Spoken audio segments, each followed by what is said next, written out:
ইউএসএ-কে হারানো বেলজিয়াম আজ কোয়ার্টার ফাইনালের দ্বিতীয় ম্যাচে মুখোমুখি হবে স্পেনের বিপক্ষে। আর ওদিকে মরক্কোর স্বপ্নভঙ্গের সেই মহানায়ক ফ্রান্স আরও একবার সেমিফাইনালে। আপনাদের সবাইকে ওয়েলকাম করছি রবি প্রেজেন্স দ্য গেম প্ল্যানে। আমাদের সঙ্গে আছেন জাহিদ হাসান এমিলি, সাবেক footballer, striker, captain, whatever you name it. Ameli ভাই, আপনাকে ওয়েলকাম করছি। আর ফ্রান্স আর মরক্কো নিয়ে আমরা আলাপটা করতে চাই শুরুতে। মরক্কো কেন হারলো? মরক্কোর হারার পেছনে মরক্কো ডিডেন্ট প্লে গুড। হ্যাঁ, they didn't play good through of the tournament. তারা যেভাবে খেলছে, এই ম্যাচটা আমার কাছে মনে হয় যে সব থেকে বাজে ম্যাচ খেলেছে। হ্যাঁ, একটা হতে পারে যে তাদের অপোনেন্ট খুব স্ট্রং ছিল। আমরা জানি ফ্রান্স এই ওয়ার্ল্ড কাপের সব থেকে মানে এক নাম্বার কন্টেন্টার ফর উইনিং জায়গা থেকে দেখি, সেই জায়গা থেকে। এবং তারা যেভাবে আসলে অপোনেন্টকে আমি বলবো যে যেভাবে ডমিনেট করে ম্যাচগুলি জিতছে, এক্সেপ্ট প্যারাগুয়ে ছাড়া বাকি যদি ম্যাচগুলি দেখেন, ফ্রান্স যেভাবে খেলছে, আমার কাছে মনে হয় এই ওয়ার্ল্ড কাপের সবার উপরে ফ্রান্সকে কিন্তু সবাই রাখবে। তো সেই জায়গা থেকে মরক্কোকেও কিন্তু আমরা ধরে নিয়েছিলাম যে ফ্রান্সের সাথে তারা একটা বিশাল কম্পিটিটিভ ম্যাচ খেলবে। বাট মরক্কোর আমি একটু সারপ্রাইজড হয়েছি যখন তাদের স্টার্টিং ইলেভেনটা দেখেছি। হ্যাঁ, আপনি যদি দেখেন মোহাম্মদ ওয়াহাবি যে তাদের স্টার্টিং ইলেভেনটা সাজিয়েছে, সেখানে কোনো স্ট্রাইকার সারা আসলে সে কোনো দলটা সাজিয়েছে। সো সাইওয়ের একটা ইঞ্জুরি ছিল, ওকে ফাইন। রাহিমি কিন্তু আপনি যদি দেখেন কানাডা ম্যাচে নেমে দুর্দান্ত ভালো করেছে। সো আমি ধরে নিয়েছিলাম যে রাহিমিকে হয়তো সে স্ট্রাইকার হিসেবে রেখে স্টার্টিং ইলেভেনটা সাজাবে। বাট সে যেটা করেছে, তালবি এবং ব্রাহাম দিয়াজকে আসলে শাফল স্ট্রাইকার হিসেবে শাফলিং স্ট্রাইকার হিসেবে দেখিয়েছে। বাট সেটা কিন্তু ওই জায়গাটা কিন্তু তারা ভাবে ম্যাচ আপ করতে পারেনি। এই কারণে বললাম, আপনি যদি দেখেন থ্রু অফ দ্য ম্যাচ তারা কোনো বড় ধরনের কোনো চান্স ক্রিয়েট করতে পারেনি। সো মরক্কো দলের তো আসলে স্ট্রেংথ এইটা না। মরক্কো যত স্ট্রং দলের সাথেই খেলুক, তারা পুরো ম্যাচে একটা বড় চান্স তৈরি করতে পারবেন, এটা আমি বিশ্বাস করি না। আর মরক্কোর সব থেকে বড় স্ট্রেংথের জায়গা হলো তাদের মিডফিল্ড। আপনি যদি দেখেন মিডফিল্ড, আমার খুব একটা জিনিস খুব অড লেগেছে, সেটা হলো বুয়াদ্দির পারফরমেন্স। হ্যাঁ, বুয়াদ্দির সো মাচ অ্যাবসেন্স পারফরমেন্স। মানে সে বিগত ম্যাচগুলি যদি দেখেন, লাস্ট ম্যাচে সে বল ধরেছে এবং ম্যাক্সিমাম সময় আমার কাছে মনে হয়েছে সে মিডফিল্ডে বল লস করেছে। হ্যাঁ, স্পেশালি মিডফিল্ডে যখন আপনি বল লস করবেন, হ্যাঁ সেন্ট্রালি, তখন কিন্তু আপনার কিন্তু মানে আমি বলবো যে আপনার ম্যাচটা আপনার হাতছাড়া হয়ে যাবে। আপনি দেখেন বুয়াদ্দি বেশ কয়েকটা বল কিন্তু সেন্ট্রালি লস করার পরে একটা সময় আমি দেখছি ডিজায়ার ডোয়ে কিন্তু একবার গোল হয়ে গিয়েছিল। হ্যাঁ, বোনো একটা ভালো সেভ করেছে, সেটা শুধু একবার না, বেশ কয়েকবার সে করেছে। সো এই জায়গাগুলি আমার কাছে মনে হয়েছে যে মরক্কোকে পিছিয়ে দিয়েছে। আর একটা মেইন ব্যাপার হলো যে ফ্রান্স আসলে মরক্কোকে বেশ ভালোভাবে রিড করেছে। হ্যাঁ, ইভেনচুয়ালি আপনি সেন্টার ব্যাকে আমরা যদি দেখি যে তাদের রিয়াদের একটা ইঞ্জুরি কনসার্ন রয়েছে। হাল লাস্ট ম্যাচে তেমন একটা ভালো করেন, ওই জায়গায় কিন্তু মাজরুইকে ডিস্ট্রাক্ট করেছে আপনার সেন্টার ব্যাকে।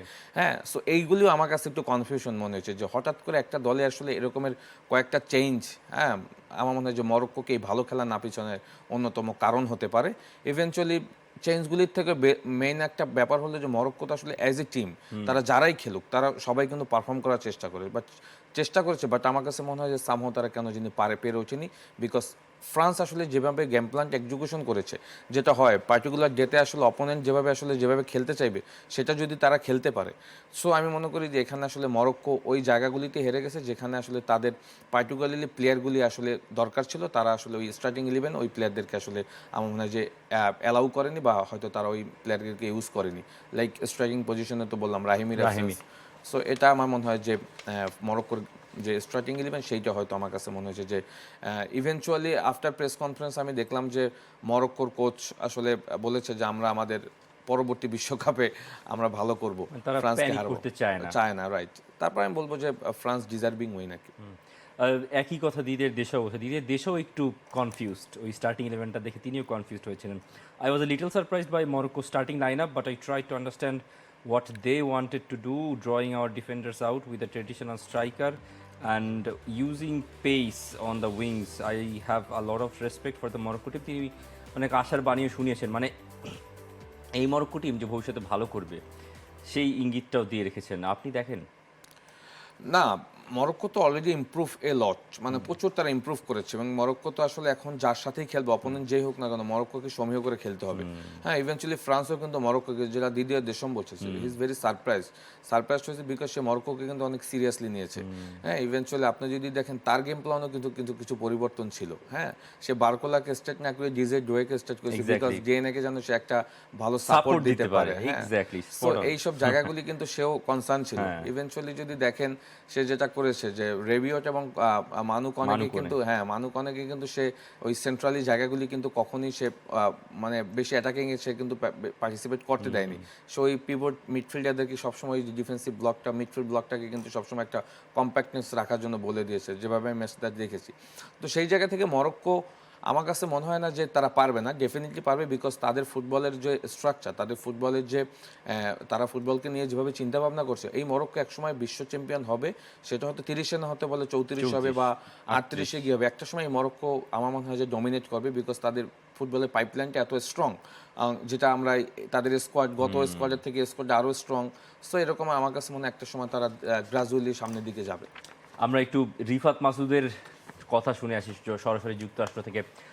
রিফাত মাসুদ, এই কিলিয়ান এমবাপ্পেকে তো মনে হচ্ছে থামানোই যাচ্ছে না, কি হচ্ছে আসলে? কিলিয়ান এমবাপ্পে, দেমবেলে, কি করছে France? What a performance again from Kylian Mbappe. এখন কিলিয়ান এমবাপেকে ফ্রান্স সমর্থকেরা কি সেই মিশেল প্লাতিনি অথবা জিনেদিন জিদানের সঙ্গে তুলনা দেবেন না? আই নো জিনেদিন জিদানের পারফরমেন্স বিশ্বকাপে আসলে কি, 98 বিশ্বকাপ সরাসরি জেতাতে অবদান রাখা, 2006-এ ওই দলটাকে ফাইনাল অবধি নিয়ে যাওয়া, তারপর তো হয়তো ফ্রান্স বিশ্বকাপ জিততো, তারপরে তার ওই ঢুসকাণ্ড বা সব কিছু। কিন্তু কিলিয়ান এমবাপে কি তাদেরকে ছাপিয়ে যাচ্ছেন? না, টানা তৃতীয় বিশ্বকাপ চলছে, তো প্রতিটা বিশ্বকাপে মনে হচ্ছে আগের বিশ্বকাপ থেকে তিনি ভালো করছেন। 18 বছর বয়সে কিলিয়ান এমবাপে যেরকম ছিলেন, এরপরে আরেকটু বড় হয়ে আমরা আরও মানে অন্যরকম কিলিয়ান এমবাপেকে দেখলাম, তাই না? এবং দেখার ওপরেই আছে।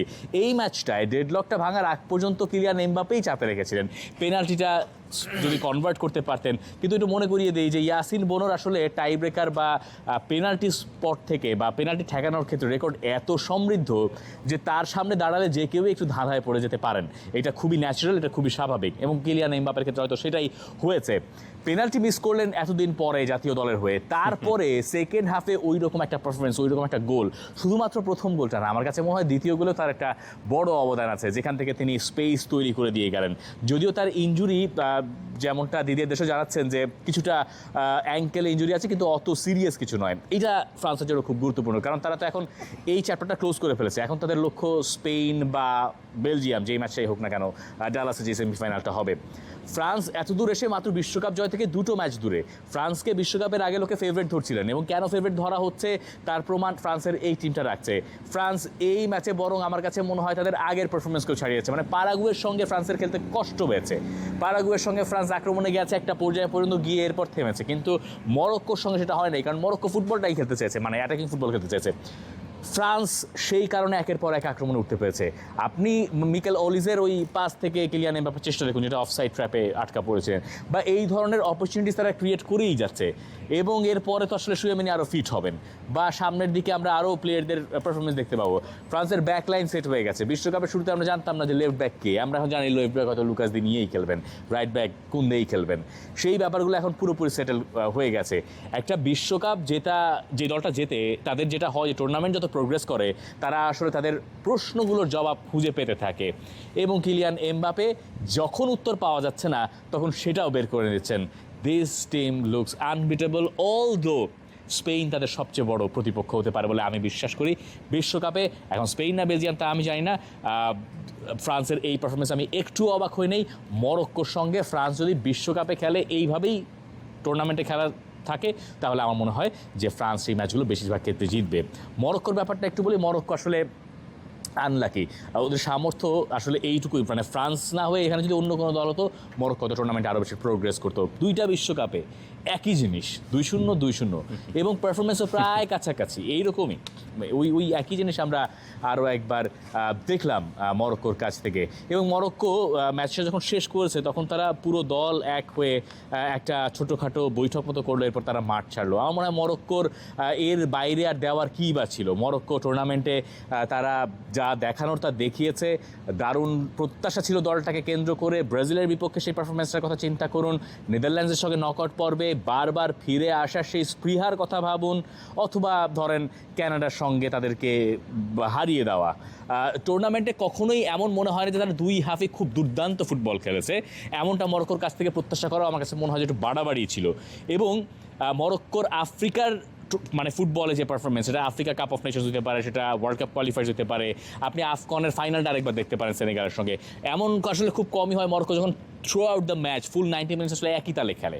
সো আপনি যখন ফ্রান্সের মোকাবেলা করবেন তখন আপনি 90 মিনিটস যদি একই তালে না খেলতে পারেন এবং আপনি একটা পেনাল্টি সেভ করেছেন, একটা সুযোগ আপনার অন্যরা মিস মানে প্রতিপক্ষ মিস করেছে, এরপরে আপনি যদি আসলে সুযোগ তৈরি করে একটা গোল না করে বসতে পারেন তাহলে আপনার জন্য মুশকিল। এবং মানে সবচেয়ে বড় মিসিংটা মরক্কোর ছিল ইসমাইল সাইবারের না থাকাটা।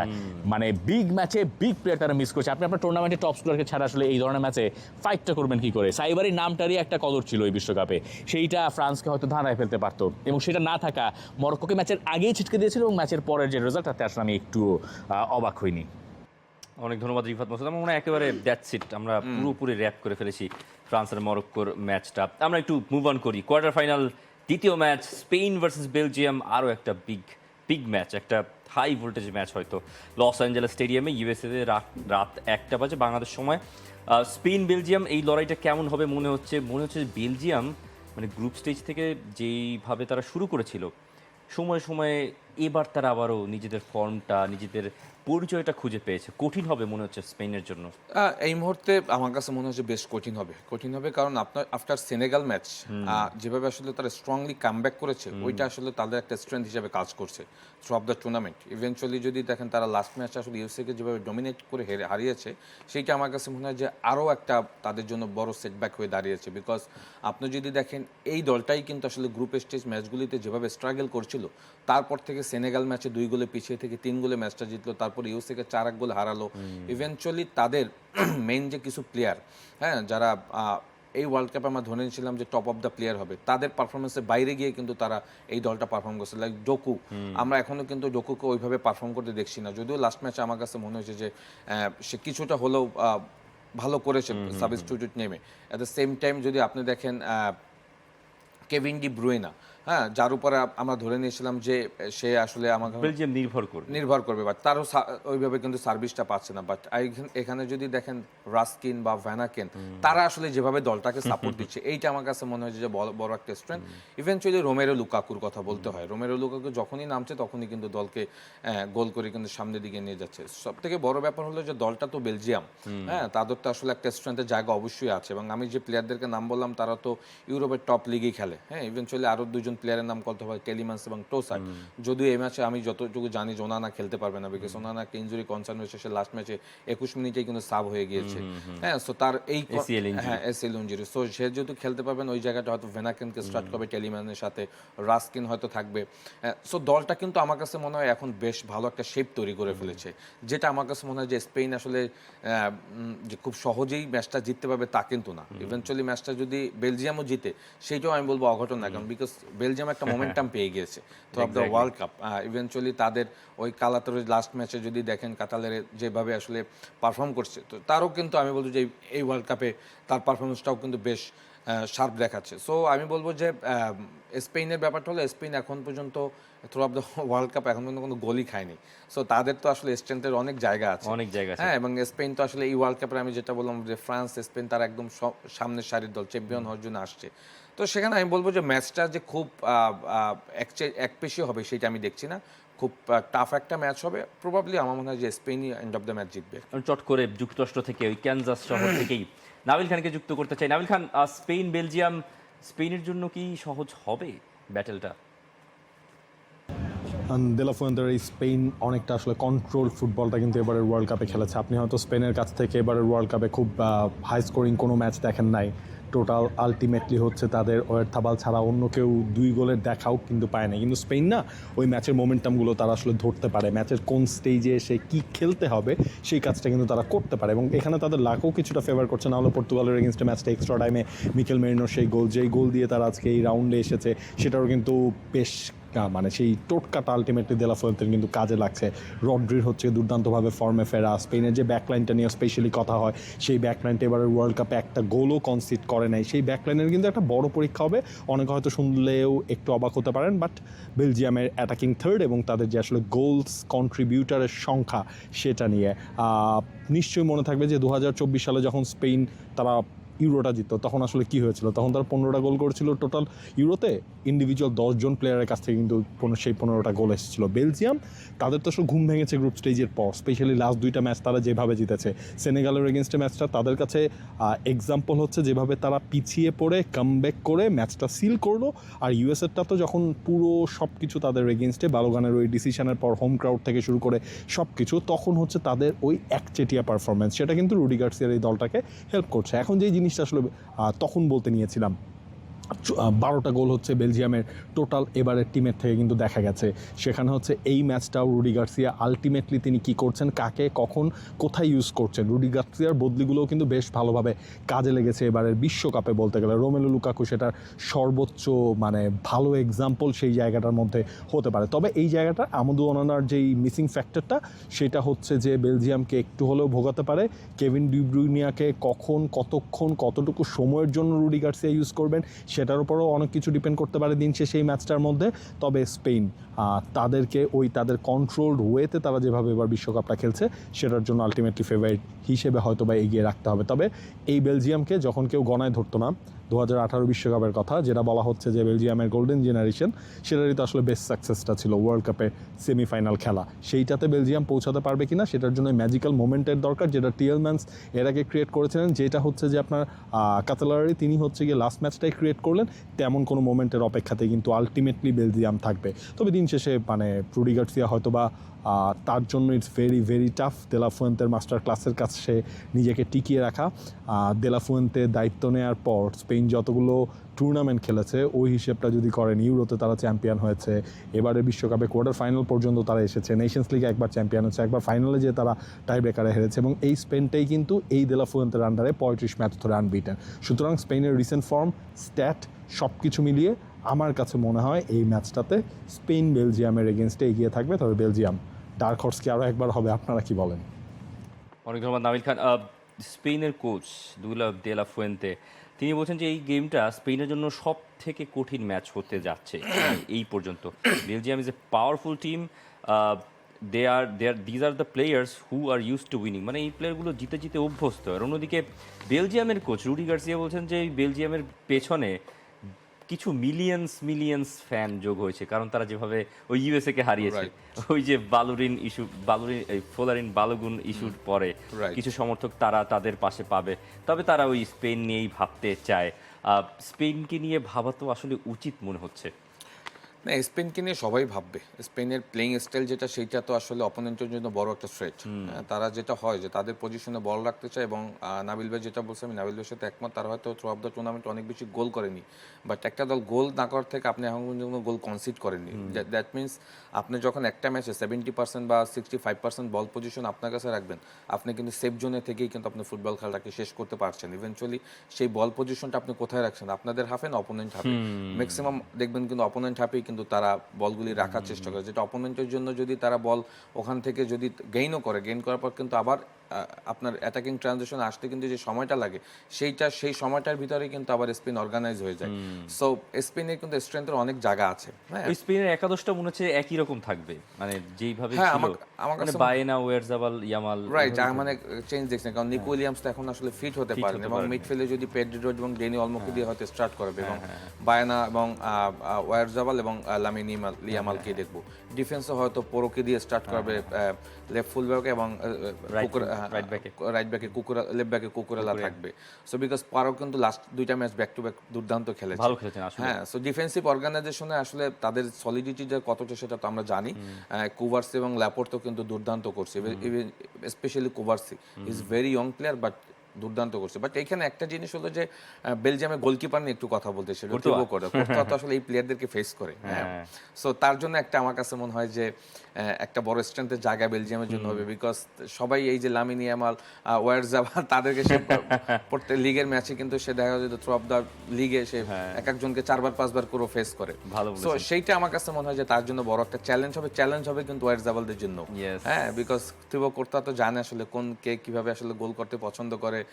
স্ট্রেংথের জায়গাগুলি কিন্তু করতে আমার কাছে মনে হয় যে যদি একটু সে দাঁড়িয়ে যায়, এটা কিন্তু আবার স্পেনিশদের জন্য কিন্তু একটা কঠিন হতে পারে। যদি এখন পর্যন্ত করতে ওভাবে মেলে ধরেনি। কিছু স্ট্যাট বলি, লাস্ট 11টা ম্যাচে স্পেন আর বেলজিয়ামের অ্যাগ্রিগেটেড স্কোর স্পেন 13, মানে স্পেন 13, বেলজিয়াম 1। বেলজিয়াম খুবই পিছিয়ে আছে মানে এই হিসেবে। আর স্পেন বিগত এই 5 ম্যাচে তো গোল খায়নি। আরও একটা ম্যাচ যেটা বিশ্বকাপের রাউন্ড অফ 16, মানে গত বিশ্বকাপ রাউন্ড অফ 16 মিলিয়ে 10 ঘন্টার বেশি স্পেন কোনো গোল হজম করে না ওয়ার্ল্ড কাপে। কি অদ্ভুত স্ট্যাটস, মানে এই কুকুরেয়া, লাপোর্তে, কুবারসিপের পুরো মনে হচ্ছে কি মানে ক্লিন শিট ধরে রাখবে, একটা প্রেডিকশন আপনার কাছে জানতে চাই। ধরে রাখার সম্ভাবনা আছে। আবার একদিক থেকে হলো যে বেলজিয়াম আসলে লাস্ট কয়েকটা ম্যাচে যেভাবে গোল করেছে, লাস্ট 2টা ম্যাচে তারা 7টা গোল করে ফেলছে। সো এটা তো তাদের জন্য বড় একটা স্ট্রেংথের জায়গা। সবথেকে বড় ব্যাপার রোমেরো লুকাকু যখনই নামছে তখনই সে গোল করছে।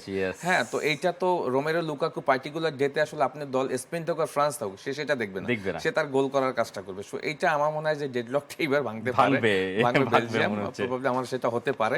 বাট যেটা বললাম যে বল পজিশন এত বেশি রাখে স্পেন, যেটা হয়তো এই ম্যাচে নাও রাখতে পারে। বিকজ আমরা জানি আপনি যদি বেলজিয়ামের স্কোয়াডটা দেখেন, সেখানে হয়তো ওনারা খেলবে না, ভ্যানাকেন হয়তো রাস্কেনকে দিয়ে টেলিম্যান্সের সাথে একটা মিডফিল্ড প্যাটার্ন শুরু করবে। সেইখানে কিন্তু তারাও বল পজিশন রাখার চেষ্টা করবে না। প্রেডিকশন আমি বলবো যে অবশ্যই স্পেনের পক্ষে যাবে 2-1 two Spain.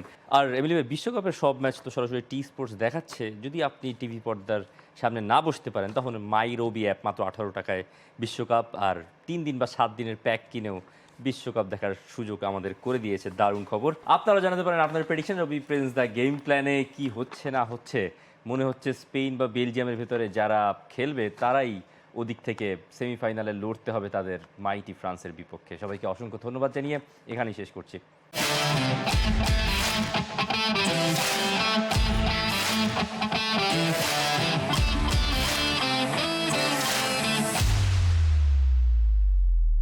For more updates, subscribe to our YouTube channel and click on the bell icon.